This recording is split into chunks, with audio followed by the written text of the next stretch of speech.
अशी एक संकल्पना आलेली आहे ना, ती म्हणजे आपल्या कोकण रेल्वेची रोरो सेवा. म्हणजे रोरो सेवा मी ऐकलेली आहे. मुंबई टू अलिबाग वगैरे.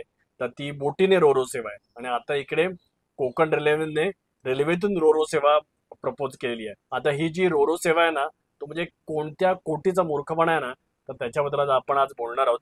कारण ही जी रोरो सेवा आहे, तर ती स्टार्ट होते कोलाडपासून आणि ती आहे वेर्णापर्यंत म्हणजे गोवापर्यंत. पण आता बघा एक्झाम्पल घेऊया. समजा आता मी राहतो मुंबईमध्ये आणि माझं गाव आहे मिडबाऊला. आता हे अंतर आहे एक 475 किलोमीटर.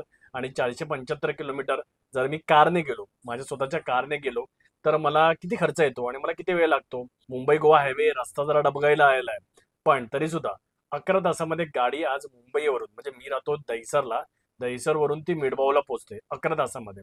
सो अप्रॉक्सिमेट रनिंग म्हणजे जेवणासाठी थांबलो, नंतर नाश्त्यासाठी थांबलो, काही ब्रेकसाठी थांबलो, तरी सुद्धा हे अंतर ना 12 तासात कव्हर करता येतात.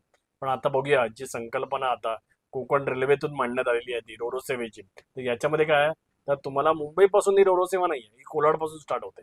आता सगळ्यात जो वाईट रस्ता आहे ना मुंबई गोवा हायवेवरचा, तो हाच रस्ता आहे. म्हणजे मुंबई टू माणगाव. कारण इथे जर रस्त्याचं काम चालू आहे मोठ्या प्रमाणात, म्हणजे कधीपासून अडकलेलं आहे. इथे काय ऍक्विजिशन वगैरे नव्हतं, पण इथे प्रचंड ब्रिजचं काम चालू आहे. रस्ते वाईट आहेत, साईडने मार्ग काढलेले आहेत, त्याच्यावरती खड्डे पडलेले आहेत, भरपूर ट्रॅफिक होत आहे.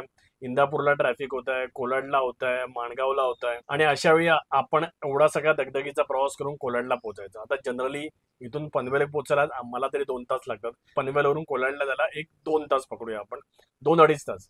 म्हणजे इथून 4 तासाचा प्रवास करायचा, कोलाडला जायचा, आणि कोलाडवरून वेरणा ही जी रोरो सेवा आहे, तर त्याच्यासाठी तुम्हाला आधी 3 तास पोहोचावं लागणार. म्हणजे हे झाले 4 तास, नंतर उरलेले 3 तास म्हणजे 7 तास, आणि त्यानंतर मग कोलाडवरून तुम्ही तुमच्या रोरो सेवेमध्ये बसणार. आयडियली तुम्ही हा जो कोकण रेल्वेचा रोरो सेवा आहे, तर त्याला बिलकुल जाऊ नका, ते हाणून पाडा. म्हणजे रेल्वेला कळून चुकेल की बाबा किती मूर्खपणाचा डिसिजन त्यांनी घेतलेला आहे. आणि होप सो नेक्स्ट टाइम जेव्हा ते डिसिजन्स घेतील, तेव्हा ज्या इंटरेस्टेड पार्टीज आहेत, ज्यांना ट्रॅव्हल करायचं आहे, किंवा स्थानिक नेते म्हणा, किंवा जे पण प्रॅक्टिकल अधिकारी आहेत, ओके, त्यांना कन्सल्ट करतील, आणि त्यानंतरच मग ते अशा प्रकारचे डिसिजन्स घेतील. आणि आय होप सो कोकण रेल्वेला अक्कल येईल.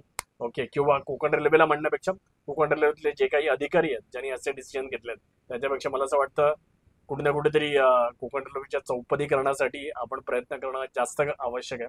तर या सगळ्याबद्दल तुम्हाला काय वाटतं ते तुम्ही मला कमेंट करून नक्की सांगा. संपूर्ण व्हिडिओ पाहण्यासाठी प्रगत लोके टॉक्सच्या यूट्यूब चॅनेलला व्हिजिट करा.